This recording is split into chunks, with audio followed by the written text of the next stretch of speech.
All righty, welcome again.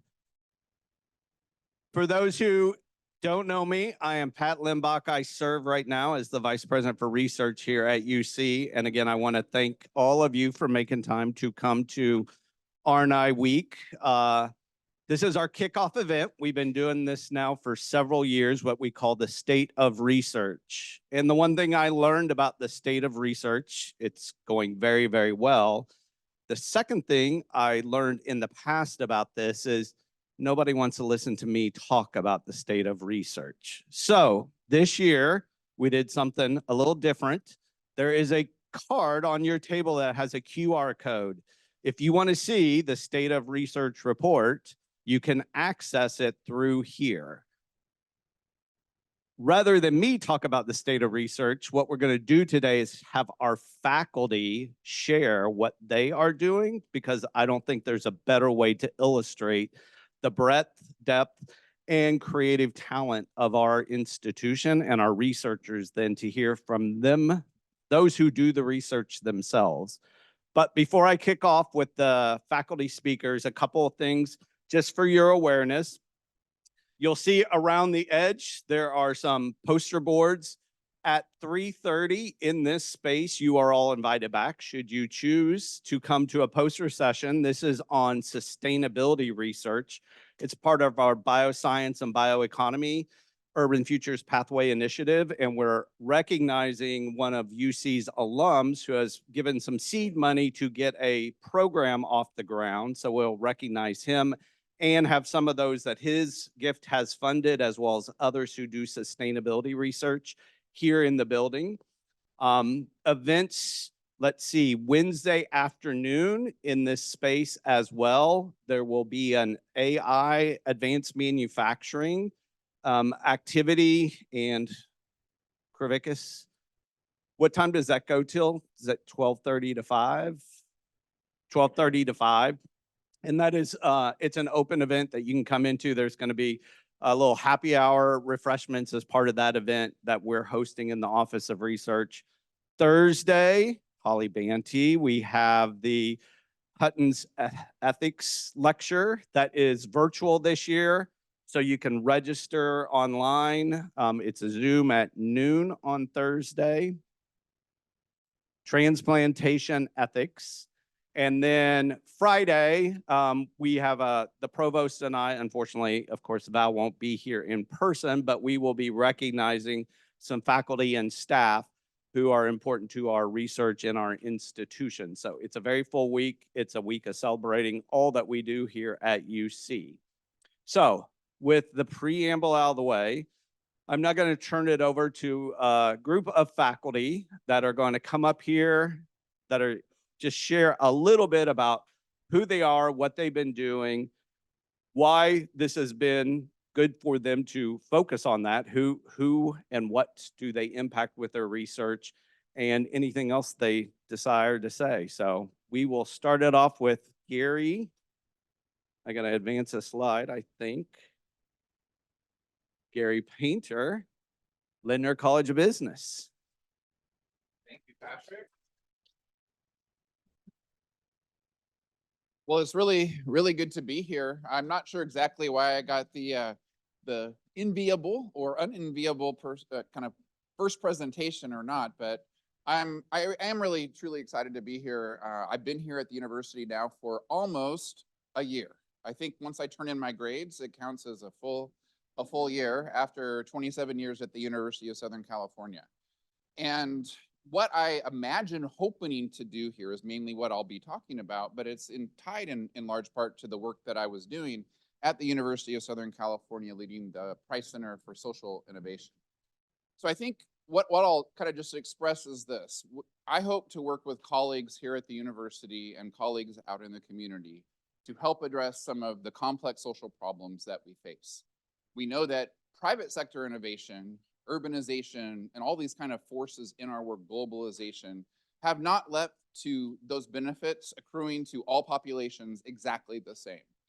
And given the growing inequality in our world and other challenges that we face, we ought to be on the forefront of imagining solutions to that so that everyone in our communities can thrive.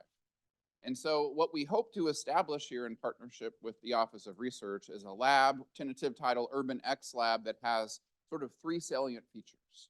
One of those is really having at the heart is research practice partnerships. The questions that our communities care about, whether they're local in the Cincinnati region, whether they're kind of statewide, nationwide, global, whatever these might be, need to come in really tight partnership with our community partners. They should not be developed by faculty only for the purpose of testing within communities. They need to be authentically built. And so that's the first salient feature. The second salient feature is to have social innovation as really the DNA for how we might go about these things. And most of you, I would imagine, have never even heard the term social innovation. You know the term social, you know the term innovation. A working title, just so that you have it in mind in terms of what social innovation is, or at least the title that I have in the book that I'm working on, is social innovation is an iterative, inclusive process that intends to create more effective and more just solutions to complex social problems. And so the idea there is to take private sector innovation frameworks and approaches and to apply them to addressing complex social problems.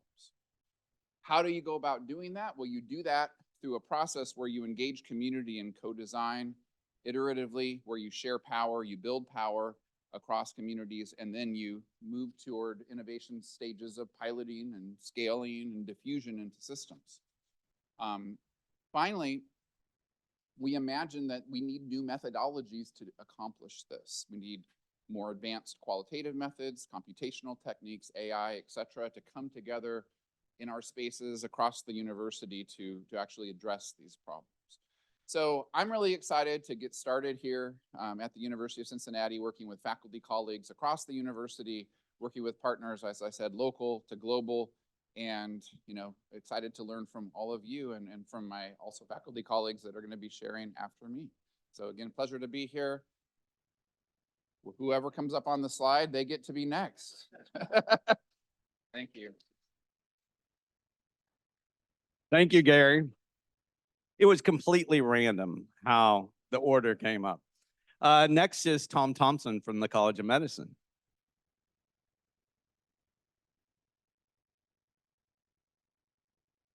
No slides. You got to just talk, man. Oh, wow. Well, all right. So much for making the few slides that I actually had prepared to present today. Okay, so thank you, Pat. So I've been here for about 20 years. I'm in the College of Medicine and Department of Molecular and Cellular Biosciences. I'm traditionally what's called as a structural biologist. So we try to figure out what things look like at the atomic level. We work on one of the most fundamental signaling pathways in all of biology called the transforming growth factor beta signaling pathway. It's really cool because there's a tremendous amount of diversity in this pathway. It does a huge number of biological processes. For instance, when we first started the lab, we work on this one protein called myostatin. Myo meaning stop, statin meaning, myo meaning muscle, statin meaning stop. And basically, when we all have this protein in our body, and when you stop it from working, we by default get very, very large muscles. Okay, so it's not like a testosterone, it's not like anything. So we get these animals with really, really big muscles. So we try to understand how this protein, what it looks like, how it interacts with the cellular receptors, its other antagonists. And so we got interested in this molecule, and we worked with a lot of different pharmaceutical companies to try and understand how can we regulate this molecule, because there's a lot of muscle wasting diseases and a lot of therapeutic potential to try and block this molecule. This is just one of 33 different signaling molecules in this pathway.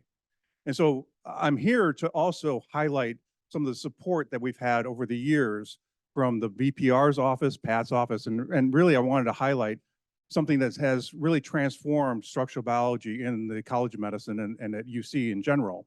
And this is our new initiative called cryo-electron microscopy. And so structural biology has undergone a revolution in the last 7 or 8 years. And we're using a new technique called cryo-electron microscopy that has allowed us to look at molecules in a different perspective. It allows us to capture what they look like instead of doing traditional techniques like crystallography and such. And so this equipment is very expensive, but it's really needed in our university, and we were lacking it. And as everybody is going through this revolution of structural biology, my colleague and myself, Rhett Koval, talked to Ken Grice, who's in the audience. Where is Ken? And we set up an initial meeting, and we were really excited to have Ken's support.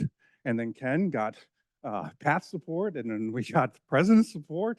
And we did a wonderful job in the last 5 to 7 years kicking off a new cryo-EM facility, which it just opened up in the fall. And really, I would like to thank the amazing support that we've gotten from UC. And this is not just for UC, but we've set it up as a sort of a consortium so that not only UC investigators can take care of this, take advantage of it, but people at Children's, people at University of Miami, and also University of Kentucky. So we have 4 institutes that are really geared up to take advantage of this, and we have new faculty members that we're being able to hire, and we'll be able to do and transform structural biology here at UC. So with that, I'd like to thank Pat. And you did just fine without your slides. Those of us in science are so stuck to, we got to show our slides. So thanks, Tom. So next up is Hasan. Hasan is in DAP.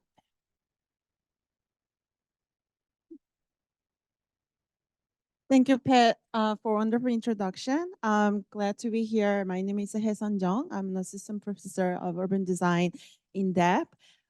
First of all, I have an architecture background who is doing interdisciplinary research on urban affairs of different cities. I have lived and worked in 5 different countries around the world, and my diverse experiences have become a foundation of my research and what I'm doing today. So my research is basically studying the relationship between the physical environment of cities and the social behavior of people, such as pedestrian mobility, transit use, and different measures of street activations. So I use different data analysis and also visualization of big data, which became also the foundation of what I do in the design process. And recently I've got 2 national grants, one from American Institute of Architects and another from National Endowment for the Arts. On both projects, I've been working with architects, planners, community organizations, and different stakeholders. And we also did empirical research about how repurposed urban trails have impacted on economic growth and walkability, as well as other sustainabilities.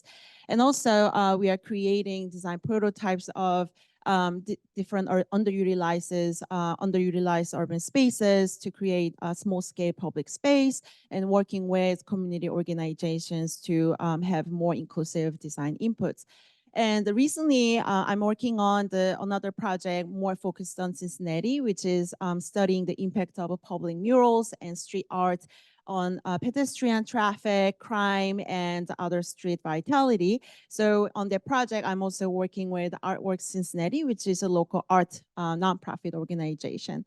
And I think the biggest impact of my research is to bridge gap between social science and design, which has been mostly neglected.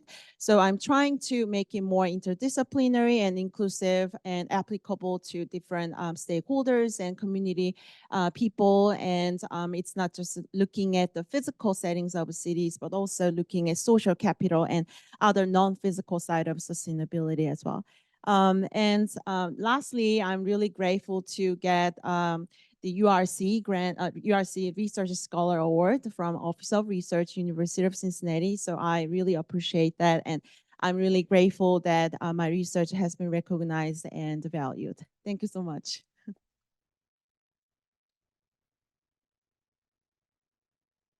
Thank you, Hasan. Next, I'm going to call up our inaugural Urban Futures Fellow, Research Fellow in the Office of Research, Todd Foley.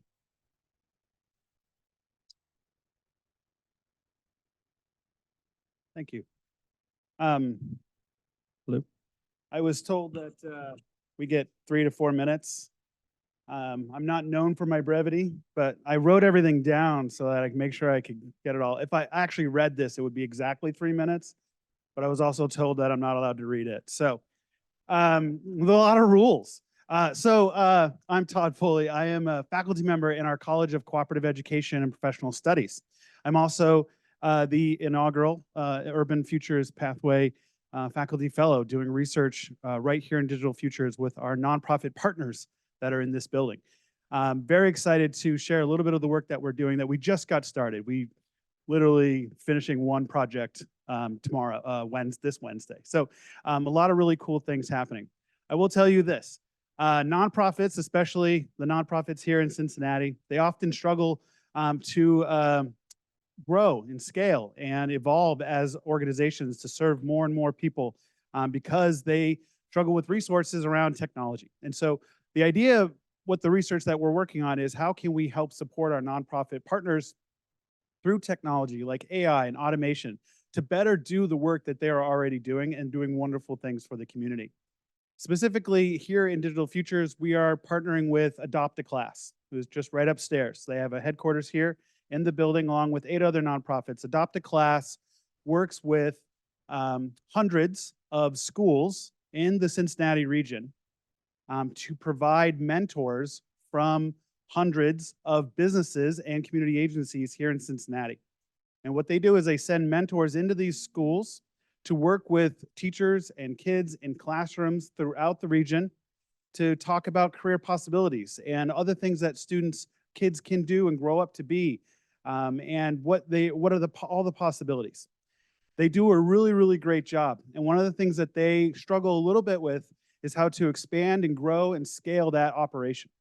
And our hope through the research that we're doing and the partnerships that we have with them and the various schools that we have here in Cincinnati is to help them use technology to collect better data so that they can present that to agencies that have funding, that want to be able to provide these services for others and be able to grow. And that's what we're trying to do. As an example, a really small example, we employ students in our IT program here at UC to help develop applications and different services for our nonprofits. And one of them is a group that is presenting this Wednesday to the nonprofit, where they developed an app that will help collect data from mentors as they do their mentoring sessions throughout the year. There are over 4,000 mentoring sessions happening throughout the year, and collecting data on that is incredibly cumbersome and very, very hard. And the students created an app that it will streamline and smooth out that process so that way we can collect real-time data and be able to then showcase that again to other partners that are maybe provide funding for Adopt a Class and be able to grow and scale their operation. And so that's a little bit of what we're doing. We're very excited to be part of the Digital Futures family, the Urban Futures Pathways program, and of course, the University of Cincinnati. So thank you very much. Appreciate the time.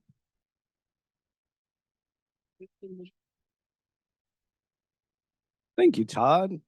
Next, going to bring up, where is she? Whitney Gaskins from CEAS.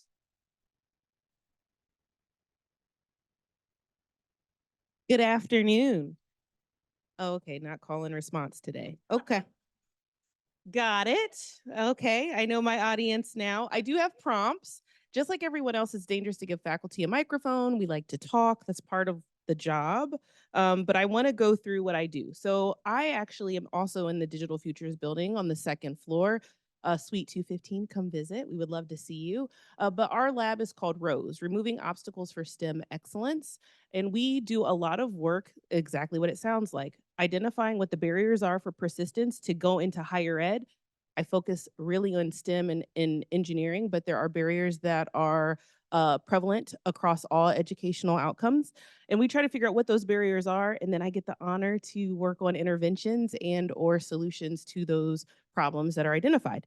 I have a whole lot of partners, some of which are in the room who have helped me provide educational experiences for high school students. Believe it or not, some of the students said, I don't go into STEM because I don't know what you do in the real world. Well, what a beautiful place to be, because they get to come here and see what happens in the real world. So thank you to those who have provided those opportunities for high school students, for undergraduate students, but we partner with so many people. So just like you heard social innovation from Gary, and then mixing social justice into your work, or social science and social justice into your work, we do all of that. And so it's wonderful to be an interdisciplinary researcher and really working on social issues that impact the community. We use community-based participatory research methodologies a lot because we know that our solutions won't work if the community is not in a part of the solution building. The impact of the work was one of the prompts, and I laughed because I said, well, everybody in this room has been impacted by my work, whether you've realized it or not. One of my largest partners is Cincinnati Public Schools. So we run their STEM labs in schools, we do their after school programming, and sometimes we do their weekend programming. Why do I know that impacts you? It's because we're making the ecosystem better. So we're helping students get skills so that they can be employed. And so you've probably employed somebody that's gone through our program. The university has students that have gone through our program. We've been able to provide scholarships to students. Our industry partners are also large. So I partner with the GE Aerospace, and they have a program called GE Next Engineers that is providing students, 50 students that are graduating May 9th out of the program to go on to college. 36 of them are coming to the University of Cincinnati out of that 50. That's amazing. And they each get a $20,000 scholarship. It's awesome. So everybody has benefited from this work, which is why you see so amazing. I was laughing at my table because this is my 10th year here. I didn't know that. I was looking for other reasons, but 10 years. And it has just wonderful ways of pulling us in and doing this work because it's amazingly resourced. I am blessed to be able to work in this building, work with the people in this building, provide educational opportunities for the community, and do the work that I am able to do. And I'm thankful because UC provided all of that. They believed in me. And I can say that I'm thankful because I've been able to have a significant impact in the Cincinnati area. So thank you.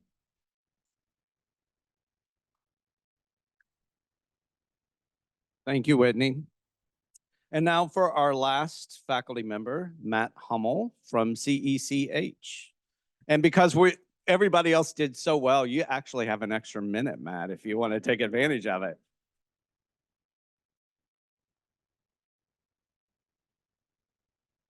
Thanks, Pat.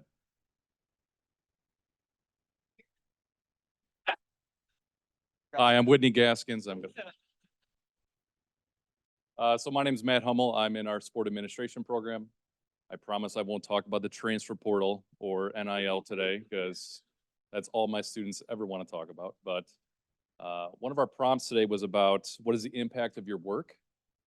And this speaks a lot to what my research is. My research is focusing on how is work impacting you?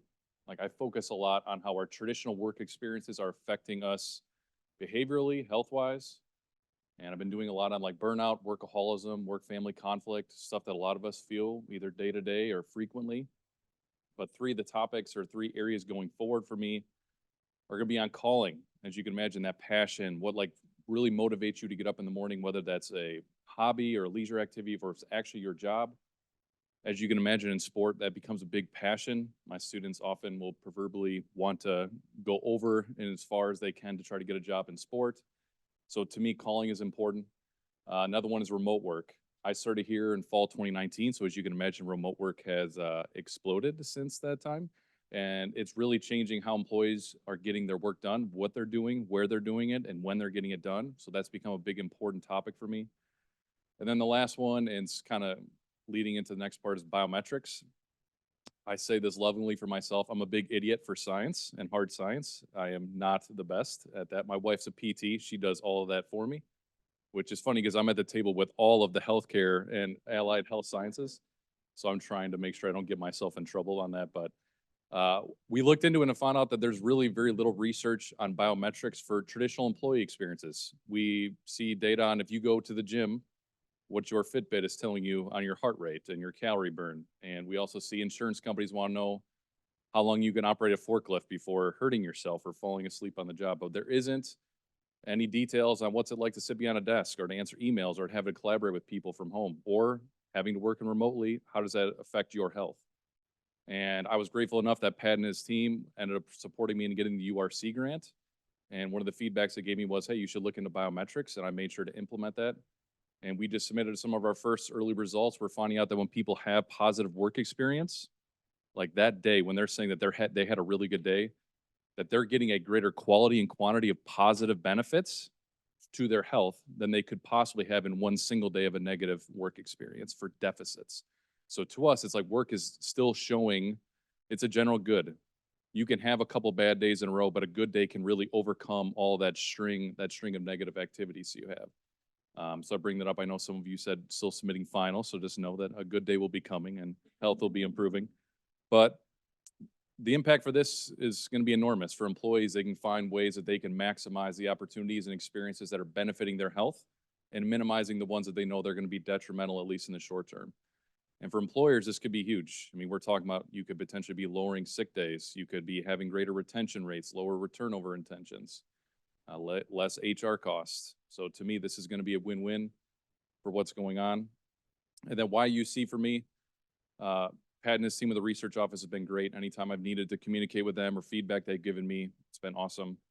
But then on top of that, my College of Ed group, I know Dean Larry is leaving. Like, he's been here a long time and we're going through some change, but our grant and financial office with John Schwartz and Claire Green Schwartz have been awesome.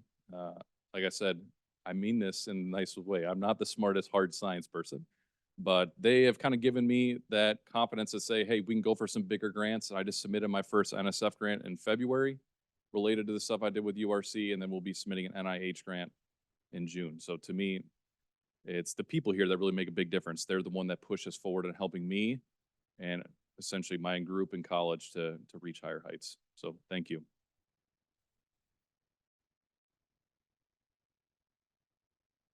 Thanks, Matt. And please join me in thanking all these faculty one more time for. Whitney says it best. Usually they're pretty good with a mic, but they need some other help. And to do all of that per the instructions, which is just stand up and talk. And we do have a couple of faculty, they mentioned it. We have URC Faculty Scholars. That is a new award we started a couple of years ago in partnership with Faculty Senate to recognize our early career faculty. And that is one of the things we make the early career faculty do, is come and give a research stand to talk about what they're doing. So I do appreciate all the faculty for being here. They are clearly just representative of what happens across this campus. There's far too many faculty members to have everybody come, but I think it's good for all of us to hear the diversity of research and diversity of focal areas that this university, comprehensive R1, can address here in our city and beyond. And that ties into our R&I Week theme, which is this year it's society and culture. And it's really looking at what is the role of our university in making our society and our culture better. And the events today and the rest of the week are all around that same theme. Before I move on to the next small part of our program, I do want to take a moment and thank all those folks in red shirts. So the red shirt folks, DF staff, can you stand up and be recognized? Teresa is way there in the back. So I want to thank them. They're the ones that help put all this on, got all the tables ready for everybody. So Amy, thank you and your team for all that you do there. And I want to thank my colleagues, everybody in the Office of Research for all they have done as well to make this a very successful year. Last things I want to do is talk about a couple of new programs that we're kicking off this year out of the Office of Research. They're both focused on faculty, as would be the case, faculty researchers. The first program we're going to talk about, I'm going to mention, we'll be kicking off this fall. And it's really a program, those of you who are administrators in the room, it's about faculty retention. Our goal here is to build up, in terms of what we're doing as a university, not just recruitment, but also retention of faculty. So we have a new program. I think it's on the next slide. No, it is not, but I'll give you just close out of that. So I'll give you a few details on that one. So our faculty retention program will be, we're going to recognize up to 5 faculty members per year. These are going to be based on some metrics that will be shared with all the college administrators. And the goal is that these faculty can use these funds to help them in the recruitment of top talent into their lab. So we will really be looking at how do we retain our good talent, and how do we attract additional great talent to help us grow our research program. So that one, I will give you more details. It'll go out through the normal channels sometime in the fall. The second one is complementary to something that the provost office is doing. So we have been talking about this society and culture initiative that is part of the Urban Futures Pathway. And one of the things we want to make sure that we do as an institution is recognize, as you heard today, the diversity of the types of research that occur. It's not just all STEM-based research at any institution, but especially ours. So we have a new program that we are doing, and it will complement what you'll hear from the provost area later on. But ours is recognizing faculty. So any faculty members who have received an award from either the National Endowment for the Humanities or the National Endowment from the Arts will receive matching funds from the Office of Research that will help support, in addition to what they're doing, even more in that particular national award. So what we're trying to promote is NEH, NEA, and those types of activities. With that particular award, we are actually going to start that effective fiscal year 24, because we have two awardees this year. So the first, I'm going to call up Jay Toomey to join me, because Jay gets a gift because he's standing in for someone. But Ann Steinert, who is in the College of Arts and Science, got an NEH award of $75,000. And so she will get, whoops, there we go, matching award of $30,000 to expand the work that Ann is doing. Thank you, Jay. Unfortunately, Ann is in San Francisco and could not make it here for today, but we trust Jay to make sure. Yeah.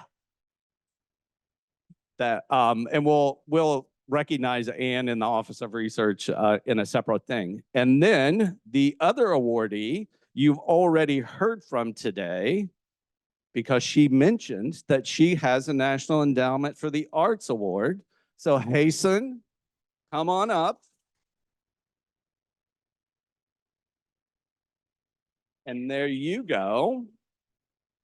So congratulations to you. And again, for all the administration out there and faculty, department heads, any leaders, you know, if you have faculty that are interested in NEA, NEH, and we're probably going to expand it beyond just those two at some point, but really the goal is to drive our research excellence in these areas. And so congratulations to you, congratulations to Ann, and thank you.